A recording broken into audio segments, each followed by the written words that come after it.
Ideology is, to put it simply, a system of political belief. In my videos, I place a special emphasis on the formulation of a truthful and consistent ideology. I cannot be the judge of whether I have accomplished that, but nonetheless, I have my reasons for focusing on principles and analyzing ideas. I think people generally take the foundations of our modern society for granted, and they don't necessarily think about what causes phenomena like egalitarianism or mass migration. If you want to stop something, you have to know what causes it and what led up to it. By attacking these causes, these ideas at their root, we can better convince people to oppose the falsities that govern our society. But not everyone thinks that ideology is important or useful. Karl Marx and his exponent Slavoj Žižek are famous critics of ideology. Marx thought that ideologies were simply self-reinforcing justifications for class interests, the latter being the real motivating factor behind political movements. In contrast, Marx presents his view not as an ideology, but rather as a quote-unquote science. He thinks that the laws of conflict in history will inevitably produce communism. Therefore, there is almost no role for ideology to play at all in Marx, and he can escape the charge that he himself is creating an ideology, although we could argue otherwise. According to The Conversation, Žižek expands on Marx, arguing that ideologies externalize the causes of political problems, such as wars, economic failures, and various forms of violence. This renders ideology ineffective to actually solve these problems, because addressing these externalized causes does not attack the central causes of these things. This view more or less is just a recapitulation of Marx's belief that only changes in material relations can ameliorate society's problems. Even in right-wing milieus, we sometimes see skepticism or hostility against ideology under the belief that common sense or action takes precedence over intellectuality for the purpose of achieving political change. They argue that ideology simply divides people and cannot serve as a common ground for the right. They present a picture of useless intellectuals ghettoized into their own constructions, failing to interact with emerging political trends in order to galvanize any real support.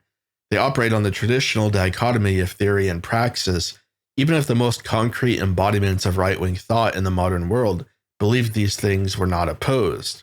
I want to criticize all of these views because, even if they have a superficial plausibility, there are really obvious reasons why they are wrong and even counterproductive. The evolution of Marx's thought leads up to the Frankfurt School. They're infamous on the right for being the originators of what people call cultural Marxism, which is more properly called Western Marxism, that has been responsible for oppression morality and various other leftist cultural attitudes that inflict society today. The Frankfurt School's ideas have been enormously successful in academia, and so we might ask why this is the case. The secret lies in the work of Antonio Gramsci.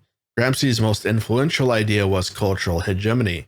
Cultural hegemony states that part of the way capitalism maintains the dominance of their system in society is by controlling culture. We can readily see how this has inspired modern leftism. Capitalism maintains the norm that productivity is a moral value through heteronormativity in marriage. It maintains the division of labor through traditional gender norms and so on. The way in which Gramsci effectively revised Marx consisted in inverting the primacy of the base over the superstructure. The base is economic relations and superstructure is culture, art, religion, thought, and so on. We can see that Gramsci's method has led to a greater dominance of leftist norms in politics, partly because of Herbert Marcuse's long march through the institutions. We can argue whether the left was appropriated by capital, as Joel Davis says, or whether it creates a serious possibility that capitalism will transition into socialism through culture. But either way, we have to admit that Gramsci's idea has been at least partially validated. That is, control over culture is an effective way to make your beliefs dominant. In this way, Gramsci and the Frankfurt School have managed to put ideology front and center against its leftist critics. I will also briefly mention that Michel Foucault has revised Marx's argument against ideology as well. He basically concludes, like Gramsci, that ideology is vital for capitalist power due to the functioning of what he calls the panopticon and infrapower. Go and watch my video on truth in juridical forms if you want to learn about that. In the first place, we have to acknowledge that our rivals, who have seen quite a lot of success, do not argue against the importance of ideology. It may be an orthodox Marxist idea that ideology is pointless, but Practically the modern left, with the exception of Zizek, does not follow this pronouncement. We can see that the general opinions of leftists, the media, and politicians is downstream from the intelligentsia and academia. They are all citing each other, reading each other, reinforcing their own cultural hegemony in the process. The development of this leftist intelligentsia gives leftism a kind of authority and legitimacy that a movement without ideology would lack. People are more willing to accept rule by those who seem sure of themselves and their ideas than they are willing to step aside for a bunch of rebels destroying a city. I'm not in any way implying that there is a sort of rationality in effect, but rather it is merely the impression of intellectual authority that influences people. You can see this all the time on the left when they claim, without evidence, that such and such right-wing idea like the heritability of IQ is quote-unquote debunked. This creates a self-reinforcing kind of solidarity that cannot be achieved without agreement on ideas. If ideology were completely worthless, then the left would not have achieved any kind of success with their methods. But we can plainly see that ideology is effective. We then arrive at the next problem. Those on the right who criticize ideology mostly fail to provide a stable source for the belief part of cultural dominance. It would be absurd to recommend that the right, if it is unsure or lacking in belief, should take over culture. It would simply be an empty hegemony that might not necessarily lead to our self-benefit. I have to note the spinelessness of conservatives in this regard, because they are only opposition movements without an ideology. For this reason, among others, they often betray their voters and are often very similar to leftist parties, and what they implement is usually not beneficial to nationalists in any way because they ideologically lack nationalism. Furthermore, there is a fundamental role that ideology plays in political movements. It's hard to imagine communism without Marx, for example. Even though Marx thought the system was inevitable, we can plainly see today that it is not, and as such, we cannot say that the revolution of 1917 would have ever occurred without the ideologies of Marxism and Leninism. In other words, ideologies provide the content for political movements. And ideologies, when they become popular, can have a galvanizing effect on people. One can say that the magnetism of charismatic and brave personalities can serve the same role, but the problem is that personalities only last for a certain period of time. And if we hook our solidarity onto just a person, rather than the ideas embodied in them also, it can easily turn out that, due to defects in personality, said person turns out to be in some way unreliable or traitorous. This would spell a decisive end to the political movement. This is the reason why the alliance between MAGA and the dissident right broke apart. As far as North Korea goes, many people think that the dictatorship is always on the verge of collapse due to the cult of personality of its leader, but this is not necessarily true. The real source of North Korea's stability lies in the universal adoption and indoctrination of Juche. Juche can survive the death of the dear leader, and so the dictatorship can survive succession even when so much emphasis is put on the leader's personality. I'm thus going to make a prediction here, which is that the overwhelming dominance demonstrated by the Republican Party in 2024 is going to be short-lived. To a large extent, the only reason the party won the popular vote is because of Trump. Were any other Republican in his place, I think the election would have easily gone to Kamala Harris, since the reputation of the party is quite low. J.D. Vance is going to have trouble garnering the same enthusiasm because he has such a flat personality and lacks any sort of fame or notoriety. And since the Republican Party lacks an ideology, there's no other means to galvanize voters. This situation speaks to the importance of ideology in creating sustainable political change. If a movement lives or dies with a single person, then it cannot serve us in transforming society. It will only be a momentary flash of resistance. Our loyalty to people must also be a loyalty to principles. And if that isn't true, then there can be no basis on which to build a genuinely effective right. Next, we have to consider in more detail how important ideology is to the stability of countries. In democratic countries, the reason why people trust and engage with the democratic process is largely due to prior education about it. People trust democracy because they are cognizant of the principles behind it: self-government, popular sovereignty, limited government, the rule of law, and so on. Public schools have an important role to play in generating this ideological conformity.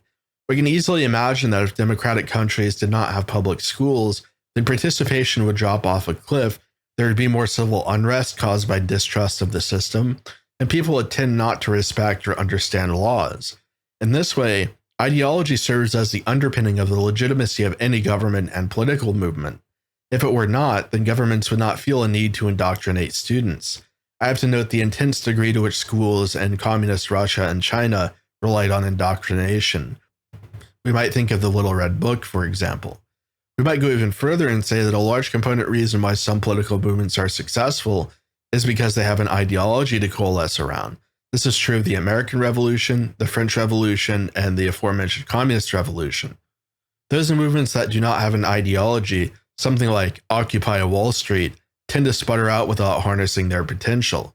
The only way you can get people to be fanatical enough to cause political change is to either find a magnetic leader or to give them a set of principles or values. You can do both, of course.